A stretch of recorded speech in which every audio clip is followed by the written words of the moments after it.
Assalamualaikum Lur, terima kasih kamu udah klik video ini. Jadi di malam hari ini aku akan ngebahas sebuah kasus kriminal di mana adalah seorang pembunuh berantai bernama Bilakis yang berasal dari negara Hongaria. Ini permulaannya pada abad ke-19 ya. Selama beraksi, seorang Bilakis ini sudah membunuh kurang lebih 24 korbannya yang semuanya merupakan wanita. Apa sih sebetulnya motif dari pembunuhan yang dilakukan oleh Bilakis ini? Dan ternyata didapati dari korban-korbannya ini mengalami luka tusukan pada bagian leher yang disinyalir ini sering dilakukan oleh vampir. Jadi seperti bekas gigitan pada bagian leher itu mengindikasikan kalau Bilakis ini agak lain. Seperti apa dan apa maksud dari pembunuhannya ini? Kita akan bahas. Lur, sebelum kamu nonton video ini, alangkah eloknya kamu klik tombol subscribe dulu. Ayo Lur, subscribe. Siko, duo, tigo. Mau kasihnya Lur, udah subscribe, moga kamu dapat pahala. Oke Lur, jadi Bilakis ini lahir pada tahun 1877 di kota Ishak. Gak banyak sih yang tahu tentang masa kecilnya itu seperti apa. Namun ia diketahui mulai tinggal di salah satu kota yang bernama kota Cinkota yang berlokasi tidak jauh dari kota Budapest pada saat dirinya berusia 23 tahun. Tinggal di salah satu kota yang bernama Cinkota ini, Bilakis tinggal di salah satu rumah. Orang-orang di sekitar atau tetangga-tetangganya di sekitar itu menganggap Bilakis ini berprofesi sebagai penambang timah dan juga sebagai seorang peramal yang kehidupannya bisa dikatakan berkecukupan, serta berkepribadian yang cukup hangat kepada tetangga-tetangganya. Kita sebutnya Kis aja deh ya, biar lebih enak. Jadi seorang Kis ini memiliki ciri-ciri fisik cukup atletis banget badannya ya, dimana ia cukup digandrungi oleh kaum Hawa dengan memiliki tubuh yang tinggi dan juga rambut pirang, dan wajahnya bisa dikatakan pada saat itu tampan ya, pada saat itu. Namun dibalik aura positif yang terlihat pada diri seorang Kis di hadapan publik, Kis juga memiliki sisi kelam yang tersendiri. Kis dianggap memiliki ketertarikan khusus terhadap okultisme, di mana okultisme ini adalah hal-hal yang berbau sirik dan juga ilmu hitam ya Lur.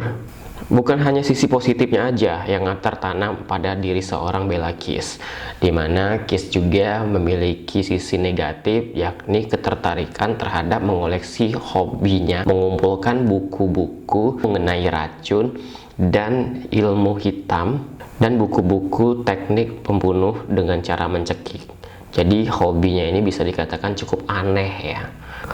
Kalau diibaratkan sebagai binatang seperti laba-laba, seorang Kis ini ingin sekali menebar jaringnya. Dengan ilmu yang ia dapatkan dari buku-buku tadi, ia pahami, ia pelajari, dan akhirnya akan ia terapkan. Kis lalu memanfaatkan ilmunya tadi untuk mencari korbannya. Jadi sasaran utama Kis ini adalah perempuan yang hidup sendirian dan yang sedang mencari pasangan. Nah, untuk mengikat korbannya ini, jadi pada tahun 1903, Kis yang kala itu ingin mencari korbannya seperti apa, jadi ia mengiklankan dirinya. Dia membuat nama samaran, yakni namanya Hofman. Jadi ia mengaku sebagai seorang duda yang sedang mencari pasangan dengan menunjukkan ciri-ciri fisiknya seperti apa pada iklan tersebut. Hasilnya cukup banyak nih wanita yang tertarik untuk mengenal lebih dalam mengenai seorang Kis ini yang nama samaranya tadi pada saat diiklankan bernama Hofman. Jadi sebagian wanita ini pengen penasaran dan pada kala itu mengirimkan surat untuk bisa bertemu secara langsung dengan Kis. Jadi pada kala itu masih sistem surat menyurat, jadi Kis membalas lagi suratnya untuk perempuan yang mengirimkan surat kepadanya untuk bisa datang ke kota tempat tinggalnya, yakni di Cinkota.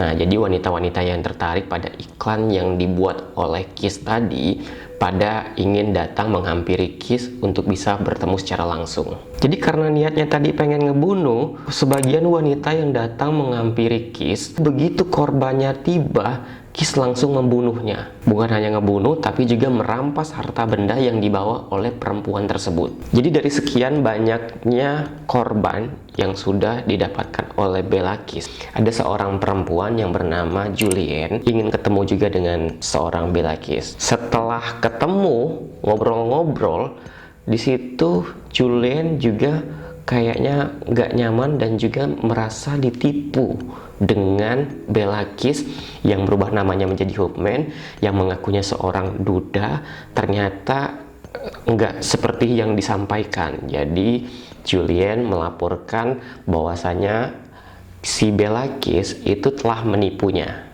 Nah, kenapa Julianne mau melaporkan? Karena pada saat itu Julianne mau ketemu dengan si Kiss itu tahan untuk ngejual beberapa barang-barang yang pada saat itu Julianne seorang pedagang, jadi dia rela ngejual dagangan-dagangannya dengan harga yang murah. Pokoknya pengen ketemu dengan si Bella Kiss di kota Cinkota, padahal pada saat itu ia sedang merintis sebuah usaha. Pada saat melaporkan bahwasanya sedang terjadi penipuan yang dilakukan oleh Bella Kiss, belum sempat proses hukum dilakukan, penyelidikan terhadap Bella Kiss, ternyata Bella Kiss ngebunuh Julianne. Sehingga pada saat itu kasusnya nggak diteruskan lagi.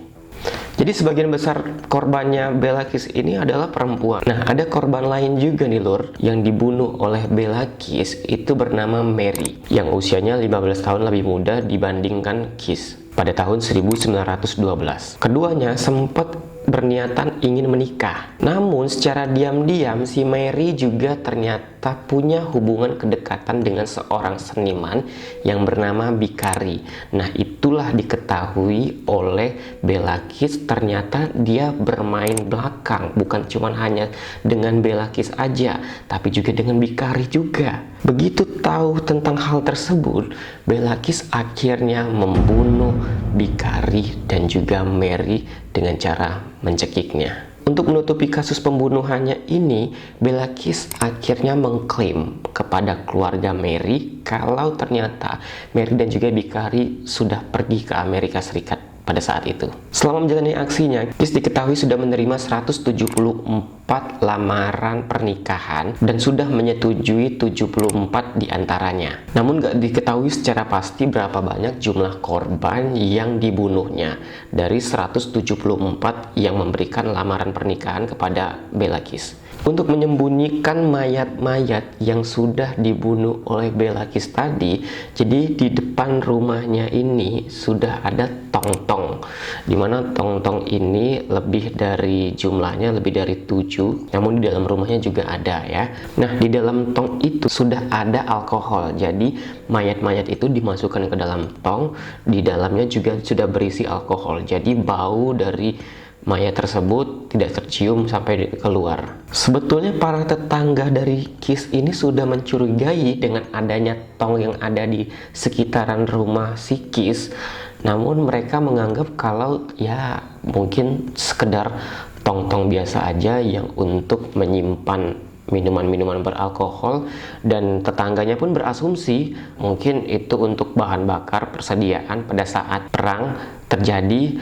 Bella Kiss bisa ngejual bahan bakar dengan harga yang lebih tinggi. Itu juga sempat beberapa tetangganya berasumsi demikian dengan adanya tong-tong yang ada di depan rumahnya Bella Kiss tadi. Pada tahun 1914, putra mahkota Austria-Hongaria tewas dibunuh oleh ekstrim Serbia, sehingga pecahlah Perang Dunia Pertama pada saat itu. Dan apa hubungannya dengan Bella Kiss? Pada saat itu Bella Kiss yang memiliki badan yang sehat, tubuh yang tinggi, sempat terpilih menjadi seorang prajurit untuk ditempatkan menangani peperangan pada Perang Dunia Pertama yang terjadi. Kiss kemudian ikut serta dalam perang tersebut dengan cara ikut bergabung dalam militer Austria-Hongaria. Nah Lur, pada saat sebelum berangkat untuk melakukan perang, di mana di rumahnya ini tadi kan sudah ada beberapa tong-tong. Jadi Belakis menitipkan pesan dan memberikan amanah kepada seorang tetangga yang ada di sekitar rumahnya untuk ngejaga rumahnya selama ia mengikuti peperangan, di mana seorang perempuan yang tetangganya ini bernama Jekubek. Lebih kurang sekitar 2 tahun setelah terjadinya peperangan tersebut, ada rumor yang beredar ternyata Belakis meninggal dunia dalam perang tersebut. Ada juga yang mengatakan ternyata Belakis ditangkap oleh musuh sehingga ia harus dibunuh. Nah, rumor beredar ini sampai kepada telinga tetangganya yang menjaga rumah si Belakis tadi, si Jekubek. Alhasil, otomatis rumah tadi itu nggak ada berpenghuni lagi, nggak akan kembali lagi si Belakis ke rumah tersebut. Singkat cerita, ternyata rumah ini bukanlah rumah asli dari si Belakis, melainkan Kis pada saat itu ngontrak nyewa dengan seorang pemilik tuan tanah di daerah tersebut. Sia kalau sistem kontrak di sana mungkin sekitar puluhan tahun lah ya. Jadinya si pemilik tanah tadi, tuan tanah ini akhirnya ngelihatlah kondisi rumahnya saat ini seperti apa yang sempat ditempati oleh Belakis. Sesampainya di rumah tersebut, si pemilik rumah ini melihat adanya 7 tong di depan rumahnya, dan ternyata setelah dibuka dari tong-tong tersebut,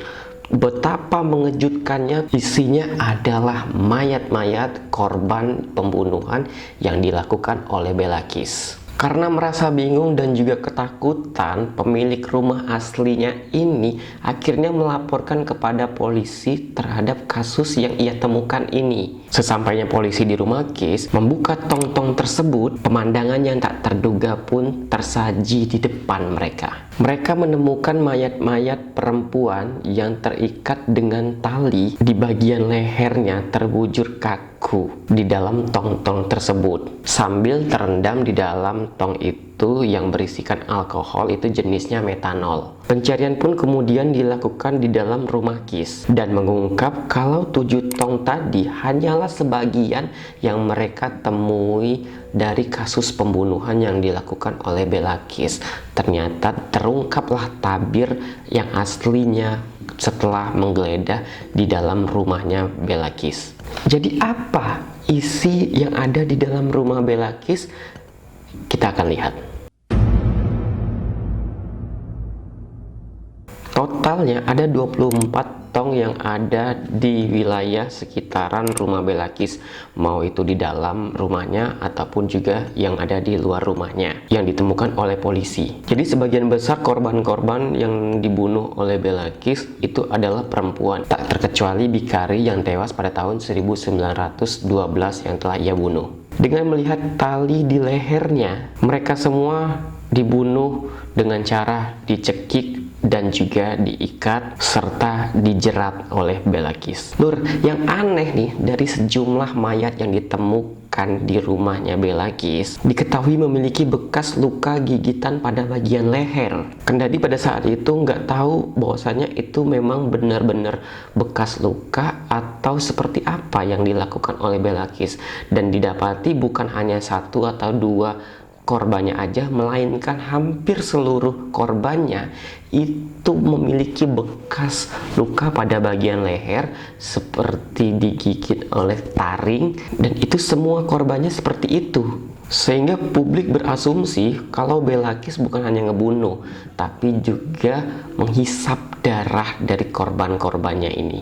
Nah, pada saat itulah Belakis dijuluki oleh orang-orang di kota Cinkota itu dengan julukan vampir Cinkota, ya. Kan tadi ada nih yang ngejaga rumah Belakis sepeninggalnya Belakis berangkat melakukan perang yang bernama Jekubek. Nah, Jekubek ternyata menjadi sasaran utama oleh polisi. Namun Jekubek membela diri dengan mengatakan ia nggak tahu apa-apa dengan kasus pembunuhan yang telah dilakukan oleh Kis. Dia hanya sebagai penjaga rumahnya aja sepeninggalnya Belakis sedang melakukan perang. Jakubek pun mengatakan dari sekian banyak ruangan yang ada di rumah itu, ada satu ruangan rahasia yang tidak boleh dibuka dan tertutup rapat, sehingga Jakubek pun mengatakan kepada polisi itu adalah ruangan rahasia dari Belakis. Jadi rasa penasaran polisi ini pun ingin mengetahui apa yang ada di dalam ruangan tersebut. Jadi setelah ngebuka ruangan itu, barulah tersibak beberapa teka-teki ataupun juga modus yang dilakukan oleh Belakis terhadap para korbannya. Alasan pembunuhan berantai yang dilakukan oleh Belakis mulai tersibak. Dari ruangan tersebut, polisi menemukan beberapa surat-surat dari para korbannya Kis, dan juga ditemukan beberapa buku-buku teknik pembunuhan. Dengan ditemukannya bukti itu, akhirnya polisi lantas menghubungi militer Austria-Hongaria untuk melacak keberadaan si Belakis, apakah masih hidup atau tidak pada saat ia melakukan perang yang ia jalani. Namun masalah lain timbul nih lur, dimana pada saat itu dicari seorang yang bernama Belakis dari sekian banyak anggota prajurit yang ikut perang, yang mana banyak banget yang bernama Bela ataupun juga Kis. Jadi pada saat dicari itu nggak ditemui mana Belakis yang asli itu yang mana, nggak diketahui karena pada saat itu prajurit yang ikut cukup banyak, hampir ribuan, sehingga polisi yang ataupun juga militer itu cukup kebingungan memberikan rekomendasi siapa sebetulnya Belakis yang sesungguhnya. Pada tahun 1916, polisi mendapat kabar ternyata ada ditemukan seseorang yang menyerupai ciri-cirinya seperti Kis, yang saat itu sedang dirawat di rumah sakit Serbia. Namun pada saat polisi bergegas untuk sampai ke rumah sakit tersebut, orang yang sedang mereka cari keburu melarikan diri terlebih dahulu. Ia berhasil melarikan diri tanpa diketahui oleh staf rumah sakit dengan cara menaruh mayat dan diletakkan di ranjang yang ia rawat. Jadi lur, kasus penampakan di rumah sakit tersebut hanyalah satu dari sekian banyak kasus yang mengklaim penampakan Kis. Dan pada tahun 1919, seorang saksi mata mengaku melihat si Kis itu sedang berada di Budapest. Kemudian pada tahun 1920, seorang yang bernama Hoffman dilaporkan menjadi seorang personil legiun asing Prancis. Selanjutnya lagi, pada tahun 1932, ada juga yang mengklaim bahwasanya melihat Kis di negara Amerika Serikat, tepatnya di kota New York. Jadi kayak ngejar hantu nih lur.